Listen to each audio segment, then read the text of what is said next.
No, actually, what I want to do, so the theme's on movement, and I really wanted, in my ideal world, to have like a morning rave, but we couldn't do that today, so instead I'm going to do something that's more like an inner movement. So, just for the next couple of minutes, I just wanted to get us all grounded into the space and essentially do a bit of breath work in which, I'm just standing in front of you, in which we're just going to move energy up and down the central channel, from the root chakra all the way up into the crown, just up and down, just using the breath. So, if you're all ready, I'd just like you to just take a couple of minutes with me, and if you're happy to, close your eyes, just ground yourself into where you are, and we're going to do something called Kapalabhati breath. What we're doing is a forceful exhale through the nose.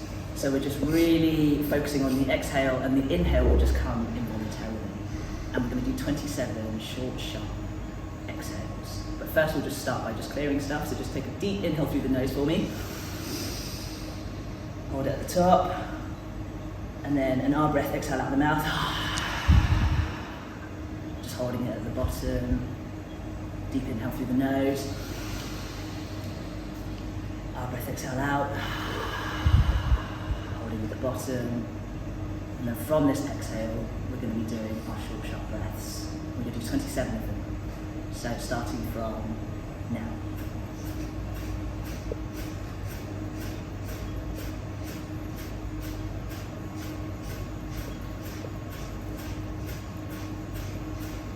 On the 27th, just breathe all the way out.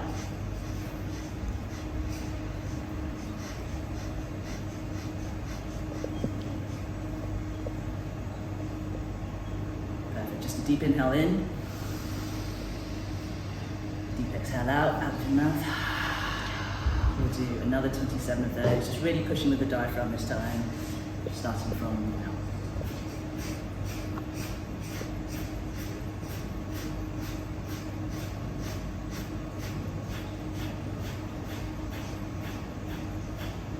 All the way up to the 27th. Just hold it at the bottom there. Resist the urge to breathe in. And deep inhale in. And on the R exhale out, open your eyes. Hello. Cool, perfect. Right, you're all with me. That will all make sense later on. So, this is my talk all about my body in the outdoors. Hopefully you can read this text. If you can't, I'll read all the text out. So that should hopefully be fairly engaging for you. A little introduction to me. So my name is Frit Tam. These are different ways you can get hold of me. So my Instagram is @Frit_Tam. My film studio is @FritFilms. My personal website is fritandhealthy.co. And if you need to get hold of me, then there's some email addresses here, which I'll put on the screen. And then finally, my podcast is called Transatlantic Transmask, which I will talk about again at the end. And I've also got a YouTube channel called Tea Party. So, a bit of an overall introduction to me. I sort of do a variety of things really, in that I am a filmmaker, I'm a photographer, I'm a podcaster, writer, speaker, trans activist, and also starting to move into the healing space, and that's why I got to do a bit of breathwork just there. These are some of the different areas of healing that I'm currently working in. So mostly as a somatic healer, moving into areas like breathwork meditation, focalizing, which is essentially a way to hold space for someone else to really feel what's going on in their body and society. We're really conditioned to work from the neck up. Focalizing focuses on the neck down, really helps you to see what your body's trying to tell you, essentially. It has a lot to say when you start working with it, which is really surprising. It's been something I've been really enjoying. And then, as I mentioned at the start, dance. At some point, you're going to get some sober raves going in the morning before work. But I've just written it here so that the universe can understand that I'm serious about this. But let's jump into films. And just to put a bit of context around the kind of films that I make. So I predominantly work in the outdoors adventure industry, and the films I make are about underrepresented community groups and people in the outdoors. So over here is my first film, which is called Brave Enough, which documented a 54-year-old woman called Jo Mosley, who became the first woman to paddleboard 162 miles between Liverpool and Crewe. Her film touches upon age and ageism. So she first came up with the idea at 52, but had her idea poo-pooed. They told her, a woman of your age is probably not going to be able to do that. You'll probably get lost. And she heard all of these things. It took her a couple of years to get over those comments before then challenge on anyway. She did it, she became the first one to do it. This is my second film here called The Wanderlust Women, which I was really lucky to win a few awards for. This documented Amira Patel, who created a Muslim hiking group for Muslim women in this country called The Wanderlust Women. And this was just a really short film that just documented a really short period of time where she was just in the formation of creating her hiking group. And in it, there's these really wonderful moments where she just talks about her aspirations of wanting to take Muslim women on expeditions and on hikes where they could feel truly themselves and really embrace their faith at the same time. She's gone on to absolutely smash that now, so this film was made in 2020. Now, you can't get hold of her, she's never in the country, she's always away on these big expeditions with her group, and has just actually released a niqab, face covering, through an outdoors brand called Trekmates, which is made with the material that she wants it to be made out of, that she knows is comfortable but also water resistant, so they can go and hike in the rain. And then my final film down here is called Walking Towards Pain. It's my latest film. I literally finished it just a few weeks ago, and we're now submitting it to film festivals and holding screenings for it. And that's about a hiker called Anisa Barber. She's a South Asian Muslim hiker who lives with lupus, and for her, her story is all about wanting to hike her first mountain. But with lupus, which is a chronic illness and also immune disease, she was put off because she didn't know what her recovery would be like.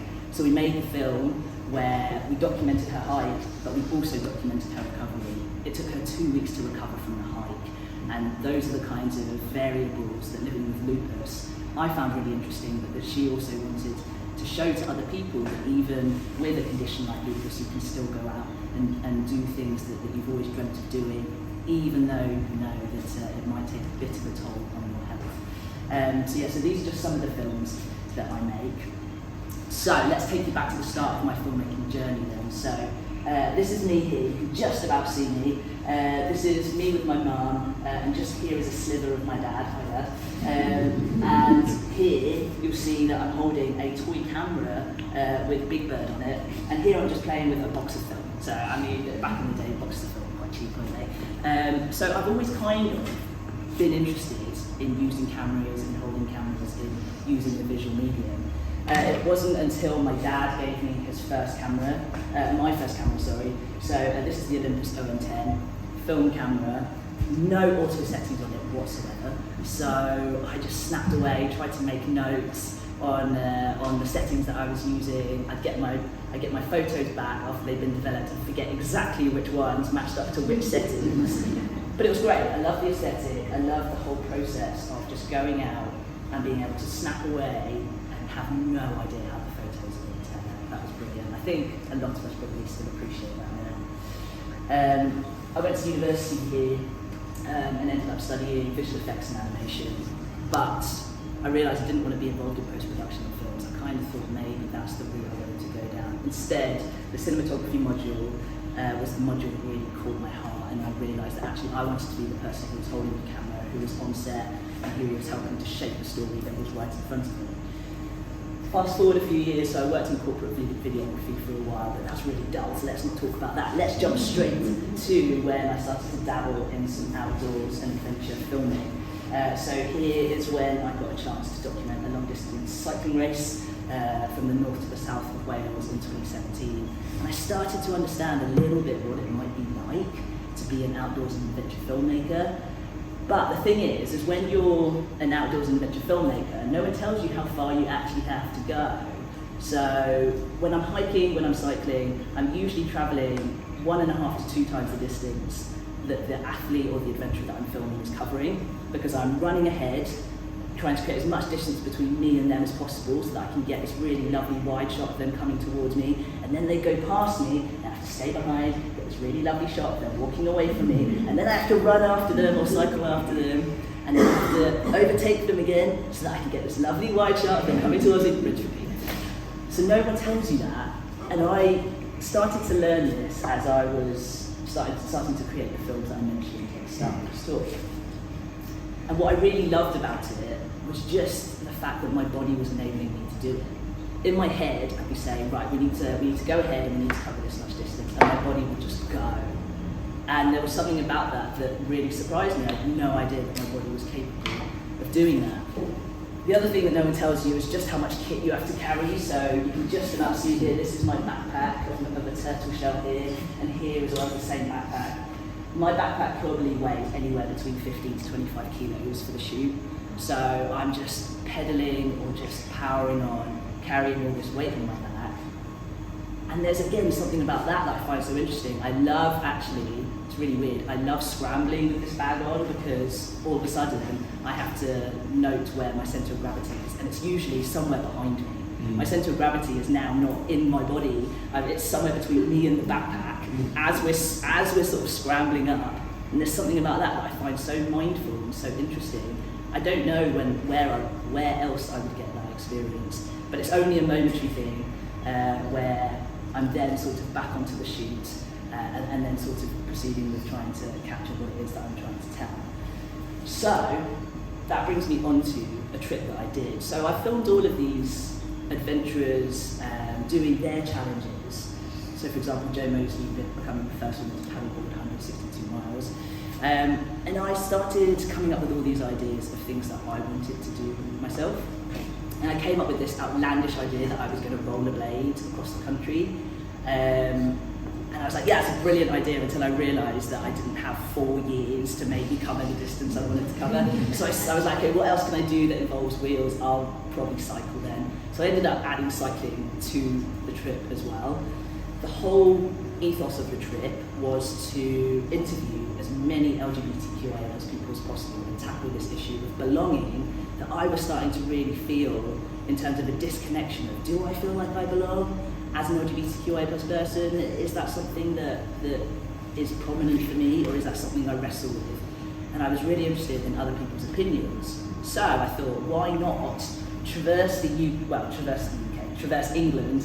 And I started from Newcastle up here, made my way down to Brighton down here, and I tried to do this zigzag where I could try to take in as many places as I could, from cities to towns to rural places, to try and get as many different perspectives as I could from the community. So here I am with my bike, sitting down rollerblades. I did actually rollerblade. I didn't rollerblade nearly as much. So when I was in Newcastle, I rollerbladed through Newcastle city centre. That was the worst idea I ever had. It's just so that I think I found every single hill possible. And as I was going past people, and it was also on a Saturday, so there were loads of it was a sunny Saturday, beautiful weather, loads of people standing outside pubs, all just super, super excited to see someone rollerblade past them. I was so scared that down some hills I had to hold on to the back of the person who was filming so they couldn't film me anymore, so that they could walk me down the hill as I was just braking on behind them. So as the journey went on, I tried to find as many flat bits as possible. I did a lot of skating through parks, so if there are any parks that I could sort of use as part of my journey, I'd skate through the parks, just try and make things as safe for me as possible. But it was an incredible trip. Probably the best thing, but also probably the hardest thing I've ever done. But the whole purpose of the trip, as I mentioned, was to interview as many people from the LGBTQIA+ community as I could, and to try and hit some hot spots for the community. So this here is Shipton Hall, which was the home of Anne Lister, who is the earliest known lesbian to be documented in terms of her diaries. So she wrote these incredible diaries about what it was like to be a lesbian woman in the 1800s. And this was her home there. If you've ever seen the show Gentleman Jack on BBC, it was made about Anne Lister. And then sitting here with one of my idols really, so this is Fox Fisher. They're a non-binary activist, and I remember first coming across a TV show that they were in when I was, I think, in my late teens. So to be able to sit across from them and ask them all these questions that I've been saving for probably 10, 15 years was just such an incredible experience. But the people who meant the most to me actually are the people, so these two people here. This is Toby, they're a transgender fell runner, and this is Gillian, they're a transgender climber. These two people meant so much to me because they really helped me in my own journey with my gender identity. And being able to have access to them was quite a privilege in terms of actually knowing any transgender people that I could ask questions to. But they were so forthcoming with their answers, they always checked in on me, and they really helped me to find some answers that I couldn't find on the internet, which I found really surprising. So I'm just about to go on to a bit more detail of my trans journey, but my gender identity questioning started in lockdown in 2020, and so to be able to, so I kind of thought at that period of time there's going to be loads on the internet for you to research, and there actually wasn't about these really early stages of identity questioning. So these two people in particular were really pivotal to me, to being able to understand who I was, how I felt, and made me feel normal. So to be able to finally meet up with them, I think we all had that same experience, being able to meet up with other people after all the lockdowns. But to be able to meet up with them and then to be able to thank them in person, to give them a hug and say thank you, just meant so much to me. Those were the real sort of magical moments of my trip that I don't think I'll ever forget, to be honest. So I'm currently still in the process of making the film about it. It's a really hefty film. I spent 71 days on the road and we filmed every day, so at some point that film will come out. And I'm also really fortunate to be in the process of writing a book about it as well. So this was an Airbnb that I rented for a week because I just needed a new environment in which to start writing the book, because it just wasn't happening otherwise. So I was really fortunate that I was able to be able to do that and to sort of just get away into the lakes and be able to start writing. So hopefully that will also be coming out next year. Now let me move on to the trans journey that I was signalling to a couple of times earlier on in the talk. So for me, I mean, my relationship with my body has always been quite an interesting one in terms of whether I felt connected to it, whether I felt proud of it. And all through, periods of time where I've been filming and I've been, demanding it to do things, and it would do things for me, it would do what I asked of it to do, there was always this undercurrent of feeling like I just didn't feel comfortable in my own body. This isn't just a purely trans experience. I think a lot of people will understand this feeling of not feeling completely at home in their body and then trying to work out what it is that would help them to do that. And for me, what's helped me feel way more at home has been understanding who I truly am. It all started when my girlfriend Frankie, she asked me a really quite just sort of, it's a really significant question of, do you ever think that you might be gender queer or gender fluid? And at the time, I was like, I don't know. I mean, what a question to ask. But there was something about the question that I couldn't stop thinking about. And so I spent many sleepless nights Googling away, trying to do it in private, trying to not let Frankie know I was doing it, until there was one point where I started coming across Instagram accounts of people who were 6 to 10 years down their own transition journey. And that was when I started to really see myself. And I've never felt that way before. Just being able to look at someone else and go, that's it, that's what I want. And there was this really prominent, poignant moment of just coming across these accounts where I was like, this is what I want and this is possible. And I think that was what was so important for me, was feeling like I had options. So, as I mentioned before, my relationship with my body has inevitably changed, right? I used to think about my body in a particular way, I now think about my body in another particular way. The thing that I really am so appreciative about my body is the fact that it will enable me to do all the activities that I love to do. Very, very lucky that I'm able-bodied and that I'm able to take myself out into places where I can swim, where I can ski, where I can do via ferratas, hike and climb. But there's a thing around my consideration around my body that is always playing on my mind at the moment. You've probably heard of things like body dysphoria. And for me, I certainly get it in certain areas of my body. A really common place for trans guys or trans masculine people is around my chest area, around hips, just anything that kind of makes them feel dysphoric in terms of feeling as if maybe there's more, in quotes, feminine parts of their body. I've certainly experienced that myself, and so I do things, for example, like, so when I go swimming, I'll wear this long sleeve black top.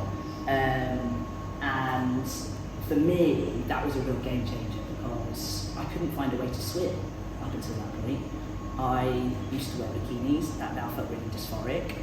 So then how do I get into the water in a way where I'm not then so consumed by my own thoughts of my body that I can't enjoy being in the water? So I was really fortunate to find this top that's black, that's oversized. All swimwear here seems to be skin tight, right? They just want you to be all like sucked in, and to find a top where I was like, actually I'm gonna get like an XL so that it hangs off me, so that it doesn't create this silhouette that makes me dysphoric.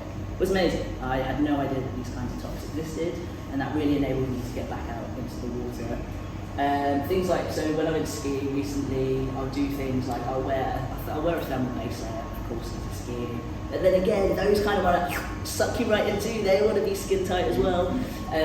So then I'll wear a t-shirt over the top. There's things like that that I've started to really consider about the clothing that I'm wearing in order to enable me to move, and in order to enable me to continue moving outdoors in the way that I love doing.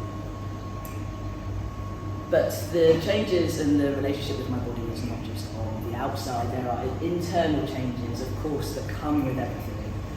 So here is a photo of me holding my very first prescription of testosterone. I had to go through private healthcare for that because I'm on the NHS waiting list, and it's currently at 4 years for my first appointment. That's not even to get onto the hormones. To get onto the hormones, you're probably looking more towards 6 to 10 years. So to be able to afford to go privately was the only way that I could get the healthcare that I wanted. And to get that through the post, I knew then that I was about to start the journey that I'd wanted to start for probably the best part of the year by that point. And then this here is a photo of me working out. I know it seems a bit strange, I'll explain. This is a photo of me working out at a gym that's right next to my parents' house. And the reason why I put it in is because it was by coincidence I ended up going to that gym again, and this was earlier on this year. But I realised when I was at that gym that I hadn't actually been there since I was about 18, 19 years old. That was the last time that I went to that gym, and at the time I was obsessed with going to the gym. And what I realised was that actually the body I was trying to aim for at that time at 18, 19 years old was this really hedge, masculine figure, and I was never going to get there at that time. There's just no way, without the assistance of testosterone and without knowing what I was doing as well, there was just no way that I'd be able to achieve that figure. And so being able to go back to this gym, now having the assistance that I do have in terms of the testosterone, in terms of the PT. I've got a non-binary PT who has had top surgery, who understands everything about the way that my body will likely work and will likely respond to, and also how to prep me for things like surgery, for top surgery. There's all that kind of knowledge that I just did not have when I was younger. And so being at this gym and looking in the mirror, same, so all the equipment has been updated, fortunately, but the layout is exactly the same. So there are these mirrors along this one wall, and I remember looking at myself in the mirror at this point when I went back to this gym, and realising I'd made a full circle, where I'd tied off an end, and looking back at me was the person that at 18, 19 years old, I wanted looking back at me at the time. But that person just felt like it couldn't exist. And here this person was, staring back at him, and that was such a lovely, healing moment for me. And I was like, I just can't break this moment. This moment for me is just so wonderful. And at one point, I remember looking over, 3 people on treadmills, all looking at me, just telling myself, I can't really explain this to you right now, but this is quite a magical moment. So for me, I just really registered that, and that started me really understanding how important it was for me to heal some parts of myself from the inside that were just currently being left as open wounds. Oh, we missed a slide. Oh, it might be next. Sorry, I might put it in the wrong place. Here we are. Cool, perfect. That's fine. So that set me really sort of on a huge path of internal work, internal healing. Because what I realised was that, well, all of us likely have some open wounds somewhere. And for me, it's become really important that I start giving those open wounds some time and attention, where I can stitch them up, where I can give them some TLC, where they can then scab over growths, and then eventually likely be left with a scar. But the scar itself is great because it's properly healed. but it also is a reminder of how far I've come and where I've been to and where I am now. And for me, as I started working with this and I started moving more into the healing realm, I know this starts to sound a bit woo-woo, stay with me. Some of you will love this, some of you will probably go, this is not my bag. But for me, I've certainly found, particularly because of working in the outdoors, there was this real connection of, I understand now that so many people go to the outdoors for healing. Some of you probably do as well. And there's something about about nature, about the expansiveness, about receiving clarity, about just receiving what nature can give to us. It's so important. But what I realised is that actually I felt like it was kind of one-dimensional. We'll go outdoors, we'll receive our healing, we'll come back, and then what? And what if you can't access the outdoors? What if your access to the outdoors has been taken away? What if you have an injury? What if just life? What if life just gets in the way? I mean, we're indoors right now, right? And we kind of have some plants around. But what if we can't get outdoors? Then what do we do? And I've seen this time and time again, particularly with people with injuries, particularly if I'm filming people who are in a recovery period of some sort. Their mental health in particular starts to deteriorate. And so for me, I was trying to find ways of providing other buckets of resources that people could tap into if they couldn't access the outdoors. Or even better, alongside the outdoors, as an accompaniment to the outdoors. So that they're just always in this process of being able to dip into a bucket of some sort and to be able to top themselves back up all the time.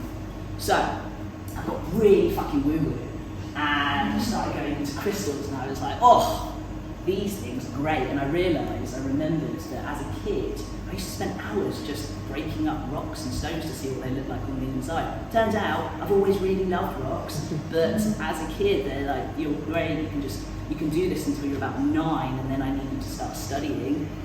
So I realised again, as I started getting back into crystals, that again, I've closed off a circle, I've closed off a loop, and I've given what I like to call Kid Frit, so the inner child version of me, a way to come out and surface and play as an adult now. That for me has felt so brilliant, so healing. I do a daily meditation, yoga, movement and breathwork practice, hence why I asked you to do the breathwork earlier.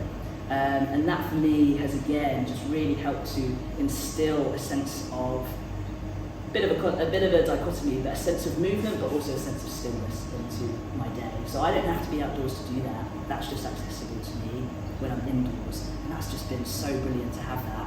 The coolest thing though has been starting to go into some psychedelics. And so this is me holding chocolate, which has got a very small dose of mushroom in, and I've been microdosing over the past few months to see what that might do in terms of my neuroplasticity. And it's so subtle, but I know, so to put it into context, when I started microdosing, I had just received a prescription for sertraline, which is an antidepressant, and I was really hesitant to pick the sertraline up. And I was like, I wonder if there's something else that I can do, that I can take. So I started microdosing mushrooms instead, and actually I sent the sertraline back, so I never picked it up, because I'm in a way better place now than I was 4 months ago. And it's as a result of, I believe, from all of these combined together, as well as going outside. So for me, it all just works together. The outdoors is brilliant, but if we can accompany it with some other buckets of resources as well, I think we're set up for a pretty good time.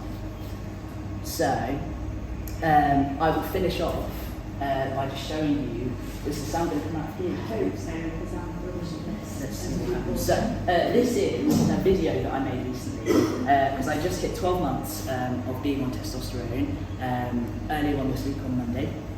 And so I made this video of my voice change that's happened over those 12 months. And it's such a, it's such a cool video for me to watch. So I was like, well, why would I not share it with you too? So. Hi, my name is Frit, and this is my voice, 1 month on testosterone. Hi, my name is Frit, and this is my voice, 2 months on testosterone. Hi, my name is Frit, and this is my voice, 3 months on testosterone. Hi, my name is Frit, and this is my voice, 4 months on testosterone. Hi, my name is Frit, and this is my voice. 5 months on testosterone. Hi, my name is Frit, and this is my voice. 6 months on testosterone. Hi, my name is Frit, and this is my voice. 7 months on testosterone. Hi, my name is Frit, and this is my voice. 8 months on testosterone. Hi, my name is Frit, and this is my voice. 10 months on testosterone. Hi, my name is Frit, and this is my voice. 11 months on testosterone. Hi, my name is Frit, and this is my voice. 12 months on testosterone. Come on. So I just wanted to pop this back up in case anyone just wanted to take any details. But yeah, thank you so much. I really appreciate it.